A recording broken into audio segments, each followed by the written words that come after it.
Right. తమ క్యాడర్‌పై అధికార party నేతలు దాడులు చేస్తున్నారని వైసీపీ ఆరోపిస్తోంది. మరి దీనిపై మీరేమంటారు?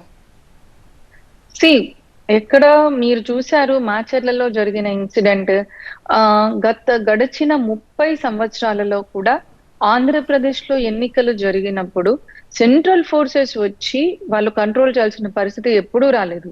కానీ ఈసారి సర్పంచ్ ఎన్నికల నుంచి కూడా మీరు చూసుకుంటూ వస్తే ప్రతిపక్ష నేతలను కనీసం నామినేషన్ వేయనిచ్చే అవకాశం కూడా చేయకుండా చేశారు. మీరు అసెంబ్లీ ఎన్నికలప్పుడు కూడా చూస్తే మాచర్లలో స్వయాన వాళ్ళ నేతలే ఈవీఎంలను నాశనం చేశారు. చేసినాక మళ్ళీ దాన్ని వాళ్ళు సమర్థించుకున్నారు. మనకు దొరికినప్పుడు ఫస్ట్ ఏమో లేదు చేయలేదన్నారు. మళ్ళీ ఫుటేజ్ బయటకు వస్తే వాళ్ళు ఓట్లు వేసుకోవడానికి లోపలికి వెళ్ళడానికి చేశారు, దాంట్లో తప్పేం లేదు అన్నారు. మీకు చూస్తేనే అర్థం అవుతుంది కదా ఎవరు గొడవలు జరుగుతున్నాయని. చాలా చోట్ల అది తిరుపతి కావచ్చు, మాచర్ల కావచ్చు, ఇక్కడ ధర్మవరం కావచ్చు, ఒకరి మీద ఒకరు దాడులు చేసుకోవడం చూసాము.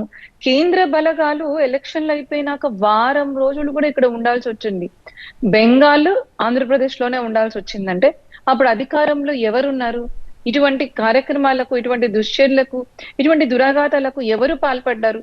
వాళ్ళు మొదలు పెట్టిన హింసకే కదా ఇప్పుడంతా జరుగుతుంది.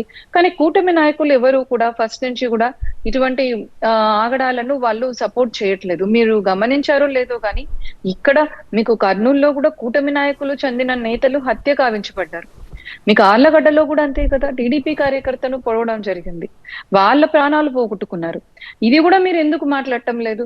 ఈ ఘర్షణలు ఇప్పటికైనా ఆగాలి అని కూటమి నేతలంతా విన్నవిస్తుంటే ఈ ప్రతిపక్షాలు దాడి చేస్తున్నాయనే దానికన్నా కూడా కూటమికి సంబంధించిన కార్యకర్తలే చనిపోతున్నారు కదా.